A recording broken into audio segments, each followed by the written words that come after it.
Hey there, thanks for joining Greg for World. I'm Greg. I'm here today in Navasota, Texas. Now, I'm not actually sure it's called Navasota. It's spelled Navasota. I'm saying that's Navasota. It could be Navasota. I don't know. But until I find out better, I'm calling it Navasota. And the reason I'm here today is to take some pictures. And we'll get to that in a second. Another thing I should mention right off the bat is today is my birthday. 65 years old, y'all. Woo! All right, so the reason I'm here today is to take some pictures. Now, in my distinguished photography career, I say career, I've never actually been a full-time photographer. I have made money with photography, but never full-time. I've been a portraiture photographer, I've been a street photographer, I've been a landscape photographer, I've been an architecture photographer, and I've been a wildlife photographer most recently, and really mostly birds. And the thing that I love about wildlife photography is the beautiful results, and I like being out in nature. As of late, it's occurred to me that there are better ways to spend my time than waking up at 6 a.m. and crawling through mud and grass and whatever, and sitting there waiting for birds to come to me. It's fun to a degree, and I enjoy the results, but it's not always easy, and sometimes I just want to be easy, okay? Is that all right? Shoot me. All right, so today, instead of that, I'm doing what I've been doing for about a month now, which is just getting out and taking pictures of Texas photography. I guess you'd call it architectural photography. I'm not even sure. It turns out Texas is just chock full of really neat things to see and really great Americana for us to share and look at.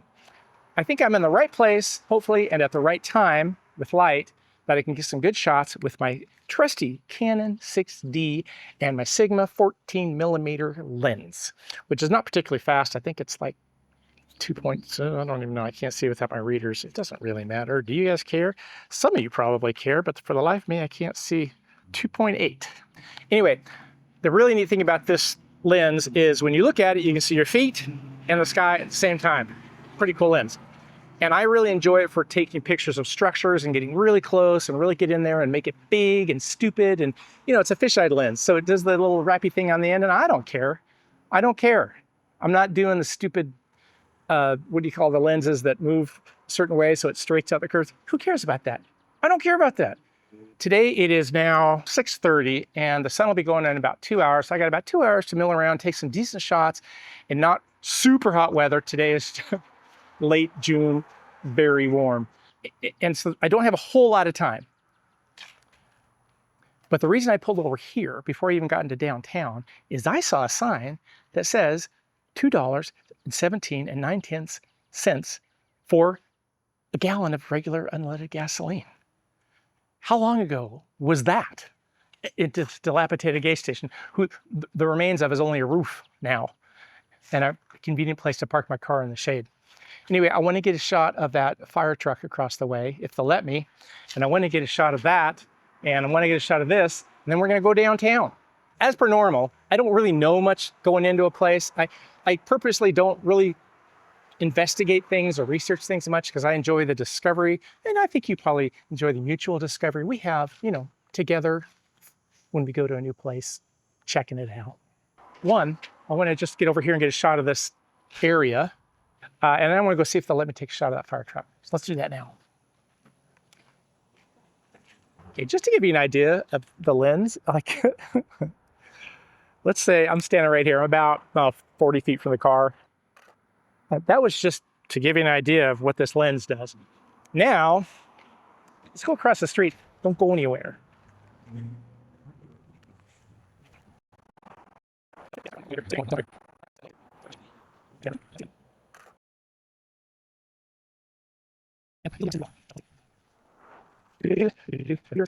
Hey, so since I talked to you last, I stopped at a few places to take pictures.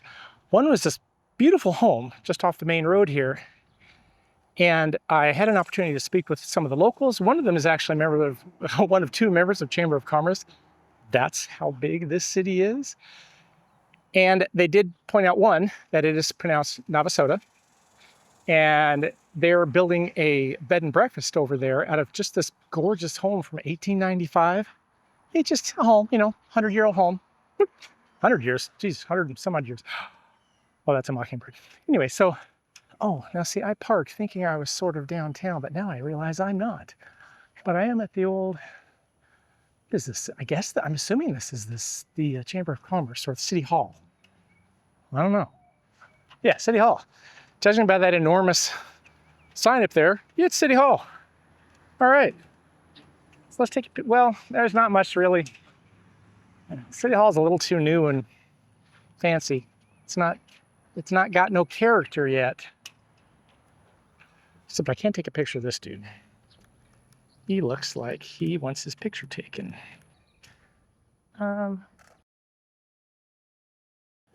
Oof. Yeah. Look at you tracking me. Oof. Hey. I like that a lot. So this is Frank Augustus Hammer. Frank, DJI Pocket Cam. You probably never heard of that. You probably never heard of a camera. How old are you? 1908. I guess they had cameras in 1908. So it's a, oh, now you're doing weird.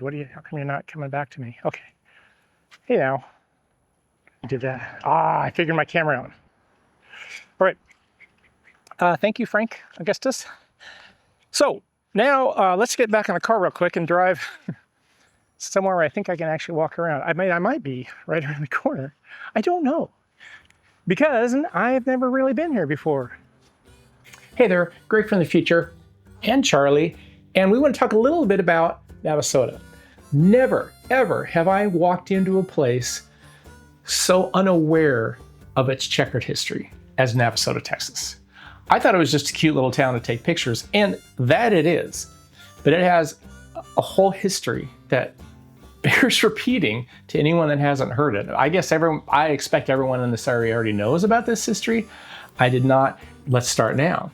In 1687, French explorer René Robert Xavier Sieur de la Salle, how's that for French, is brutally murdered by his own mutinous men while he tries to return to Canada from a disastrous failed colony attempt along the coast of Texas.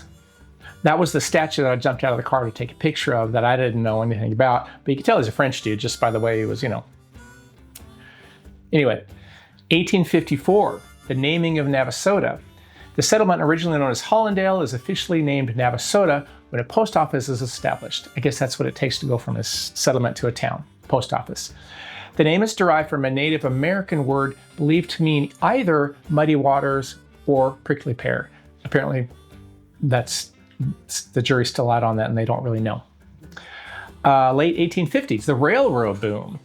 The Houston and Texas Central Railway laid down its tracks, instantly turning the small settlement into a bustling, wealthy inland shipping hub for the Texas cotton industry. Again, nothing about this place says hub anything. It doesn't look like it's ever really amounted to that much. It's astounding. It's just such a seemingly sleepy little town. History's funny that way. 1865, oh, this one, oof. 1865, immediately following the end of the Civil War, a warehouse containing confiscated Confederate gunpowder and ammunition ignites. The resulting, I don't mean to laugh at that, but that's a lot. The resulting catastrophic blast completely levels Navasota's commercial district, and from what I read in other points, leveled their population by like 50%. I mean, they didn't all die from the blast, but basically the result was the town was decimated by 50%. 1867, deadly epidemics sweep through the crowded railroad town, including cholera and yellow fever. It decimates the population so quickly, they run out of coffins, forcing the digging of mass graves and leaving Navasota a near ghost town. In the late 1860s to 1900s, and this is their darker past, during and after Reconstruction, Grimes County becomes a violent flashpoint for racial and political terror. The Ku Klux Klan and white supremacist factions use intimidation and assassination to systematically strip away the rights of newly freed black citizens. So apparently during the late 1860s, not a great place to be. In 1908, when lawlessness and gun violence reach an absolute peak, the town hires legendary Texas Ranger Frank Hammer, the man who would later track down Bonnie and Clyde as city marshal to violently tame the outlaws and restore order. That's the statue of the guy in front of City Hall that I was taking pictures and making light of, because, you know, as you do, you don't understand the significance often of when you see a statue or a historical bit. So I'll do deference to Navasota and Mr. Hammer, who apparently deserves some credit, enough to have a statue erected in front of City Hall, apparently. In 1960, things get a little more upbeat. Though born in 1895, local self-taught guitarist Mance Lipscomb, the son of an emancipated slave, is finally discovered by the music historians in Navasota. His unique Texas sharecropper blues catapults him to worldwide folk fame. I have to be honest, I've never heard of this man, but apparently he's a huge deal, and it comes from right down the road here. In 2005, building on the musical legacy left behind by Mance Lipscomb, the Texas legislature officially designates Navasota as the blues capital of Texas. That's a lot. I mean, for such a little town, you just drive through, you have no idea.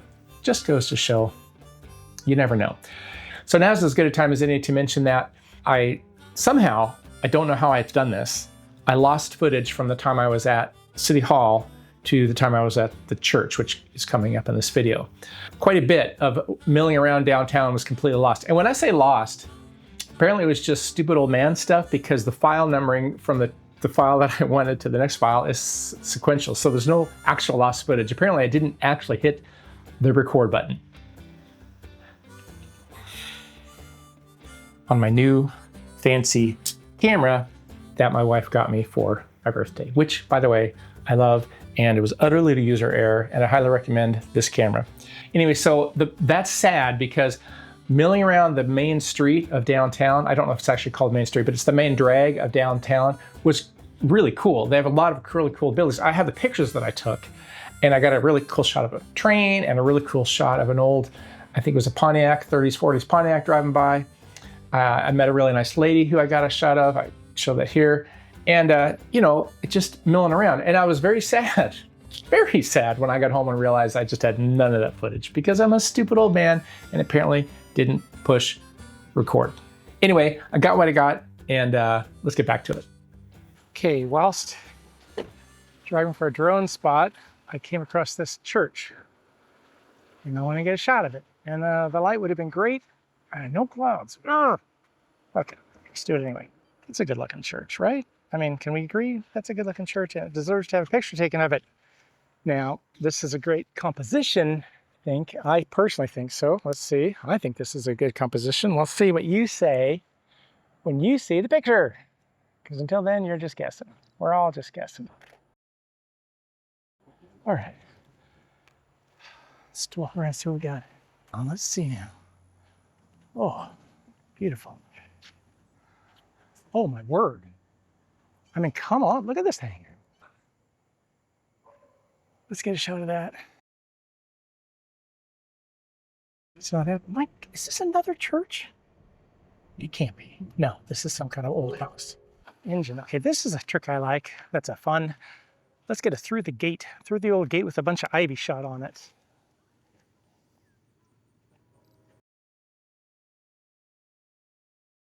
All right. That's a cool house. What a cool old house.